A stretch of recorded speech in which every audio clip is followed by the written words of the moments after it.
कलयुग में लोग यह कहते हैं कि भला का परिणाम बुरा आता है और बुरा का परिणाम भला आता है। हमको तो हंसी आ रही है, ऐसा नहीं हो सकता है। हम आम का पौधा लगाएंगे तो हमको आम का फल मिलेगा कि कटहल का फल मिलेगा? हम कटहल का पौधा लगाएंगे तो हमको कटहल का न फल मिलेगा, आम थोड़ा मिलेगा। हमने भलाई का बीज बोया है तो हमको भला होगा, बुरा नहीं हो सकता है। हम बुराई का बीज लगाएंगे तभी हमको बुरा होगा, भलाई नहीं हो सकता है।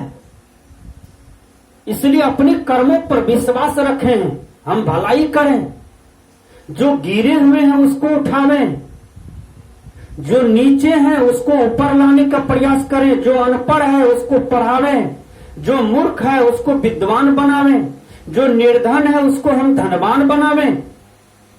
हमारे अंदर में यह भावना हो तभी हमारा समाज विकास करेगा, हमारा राष्ट्र विकास करेगा। हम भौतिक में उत्कर्ष करें, अध्यात्म में भी उत्कर्ष करें।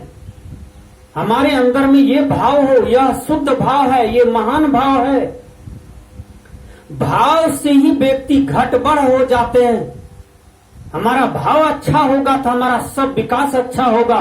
हमारा भाव यदि बुरा हो जाएगा हमारा विकास भी बुरा हो जाएगा। इसलिए हमने कहा कि भला का परिणाम भला ही होता है।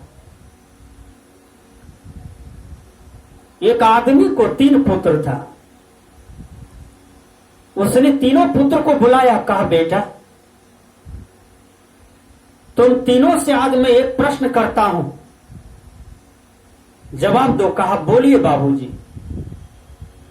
का प्रश्न यह है, तुम तीनों में से ये बोलो कि तुम तीनों आज तक में कौन कौन सा बढ़िया काम किया है, कौन कौन सा अच्छा काम किया है, कौन कौन सा भला काम किया है। तो बड़का बेटा ने कहा बाबूजी हमने तो कपड़ा दान किया। दूसरा बेटा ने बोला कि बाबूजी हमने तो अन्न दान दिया है। तीसरा बेटा ने कहा बाबूजी हम तो अपने दुश्मन को बचाए हैं। का बहुत सुंदर बेटा, तुम तीनों बहुत सुंदर काम किए हो। फिर बड़ा बेटा से कहा बेटा तुम कपड़ा दान किए हो, किसको दान किया? कहा बाबूजी हम अपने मित्र को दान किए हैं। कहा मित्र गरीब है का अमीर है? कहा वो तो अमीर है। कहा ठीक है, चलो यह दान भी तुम्हारा अच्छा है। पिताजी ज्ञान देते हैं बेटा दान श्रेष्ठ, वह दान श्रेष्ठ है। कहा कौन सा दान श्रेष्ठ है पिताजी?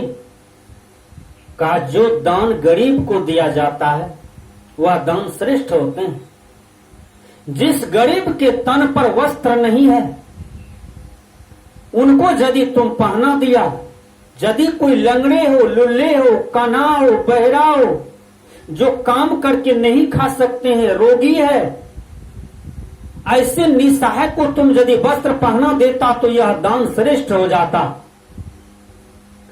और तुम तो वह मित्र को दान किए हो जो मित्र धन दौलत से संपन्न है। कहा बाबूजी मुझे तो उतना ज्ञान नहीं था लेकिन मैं तो अपना मित्र को ही कपड़ा दान किया। कहा ठीक है, यह दान भी दान है लेकिन श्रेष्ठ दान यह है कि निस्सहाय को वस्त्र पहना देना, यह श्रेष्ठ दान है बेटा। कहा बाबूजी और थोड़ा सा शिक्षा दीजिए। कहा देखो बेटा महाभारत में जब द्रौपदी के वस्त्र को खींचा जा रहा था तो द्रौपदी निर्वस्त्र होने वाली ही थी, भगवान कृष्ण ने उसको कपड़ा दे दिया। इसलिए भगवान कृष्ण का नाम आज इतिहास में है, साहित्य में है। भारतीय संस्कृति भगवान कृष्ण को याद करते हैं कि भगवान निसहाय को कपड़ा पहनाए, इसी को भगवान कहा जाता है जो निसहाय को देखे। बेटा ऐसा कर्म करो। वह बेटे का भी आंख का पट्टी खुल गया, अज्ञानता की पट्टी खुल गया। कहा ठीक है बाबूजी अब ऐसा मौका मिलेगा तो हम करेंगे। फिर दूसरा बेटा से पूछा बेटा तुम क्या किया है? कहा मैं तो अन्न दान किया हूं। कहा किसको दान किया? कहा क्या कहूं बाबूजी, अन्न तो मैं उसको दान किया। एक आदमी आए हमारे दरवाजे पर और उसने कहा कि मुझे 2 कुंटल चावल की जरूरत है, दाल की जरूरत है, आलू की जरूरत है, मेरी बेटी का शादी है। तो हमने कहा ठीक है, मेरे पास उपलब्ध है, मैं आपको दे देता हूं। मेरे हृदय में दया था बाबूजी, मैंने उसको दे दिया। कहा बेटा ये काम भी तुम उत्तम ही किए हो। कहा तुमने उनसे पूछा कि आपको ये चीज का कमी है? कहा बाबूजी जब हमने पता लगाया तो ये पता चला कि वो तो कंजूस आदमी था, वो तो हमसे ठग करके 2 कुंटल चावल दाल आलू लेके चले गए। कहा बेटा यह दान भी तुम्हारा ठीक है, लेकिन श्रेष्ठ दान उसको कहते हैं जो भूखे को भोजन करा दे।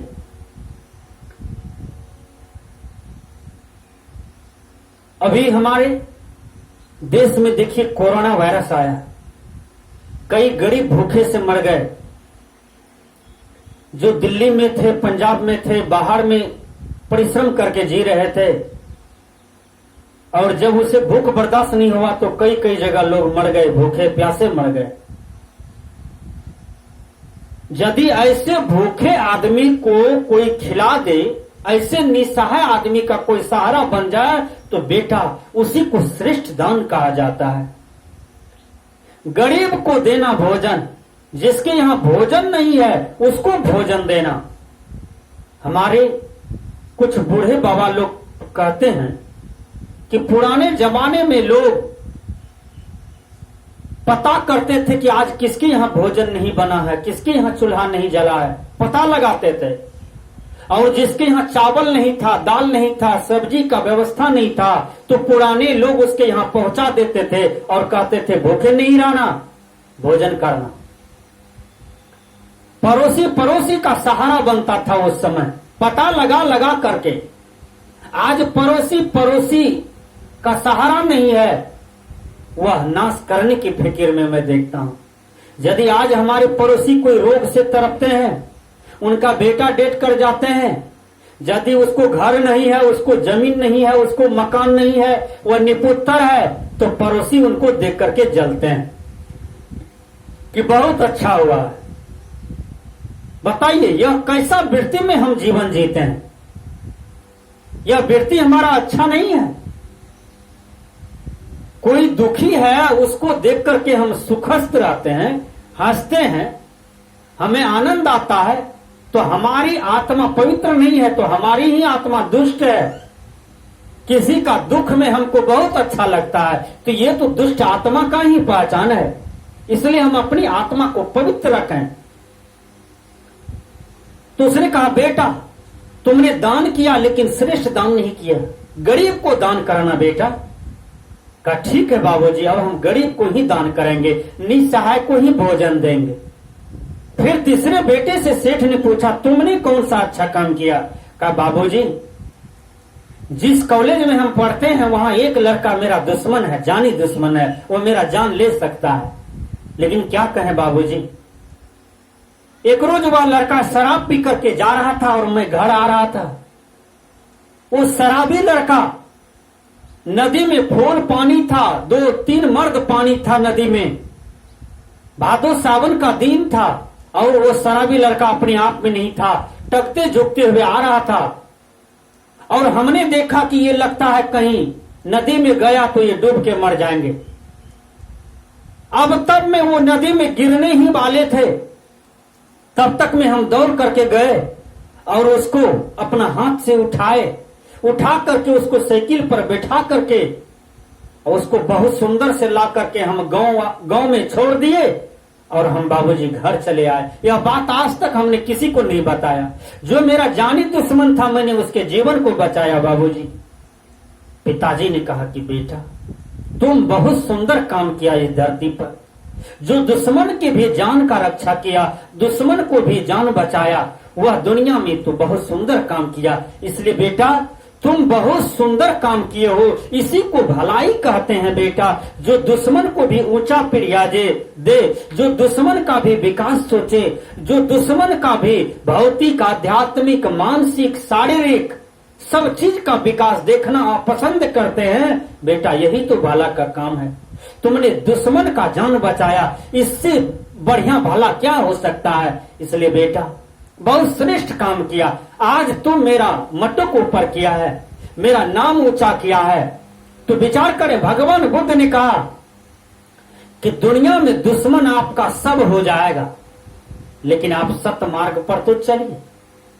सत्य पर चलेंगे, जो आपको जन्म दिए हैं वो भी मालूम पड़ेगा कि ये मेरा दुश्मनी है, क्योंकि सत्य मार्ग नागफेनी की कांटा है, उस पर सबका पैर नहीं टिकते हैं। और ये दुनिया के लोग आपका अड़चन बन जाएंगे। सत्य पर आपको अकेले ही चलना पड़ेंगे, भलाई के मार्ग पर आपको अकेले ही चलना पड़ेंगे। जब भलाई के मार्ग आप पकड़ेंगे तो ये दुनिया आप पर हंसेंगे, आपको पागल कहेंगे, आपको कुछ भी कह सकते हैं, आपको डंडे से मार भी सकते हैं, लेकिन आप अपने कर्तव्य को न छोड़ें, अपनी भलाई को न छोड़ें। इसलिए भला का परिणाम भला होता है, बुरा का परिणाम बुरा होता है। आप ये मत कहें कि इस कलयुग में भला का परिणाम बुरा होता है और बुरा का परिणाम भला होता है। ये आपकी कमजोरी है। इसलिए संत महापुरुष की वचनों पर विश्वास करें। कर भला तो हो भला, कर बुरा तो हो बुरा। भला का परिणाम भला होगा और बुरा का परिणाम बुरा होगा।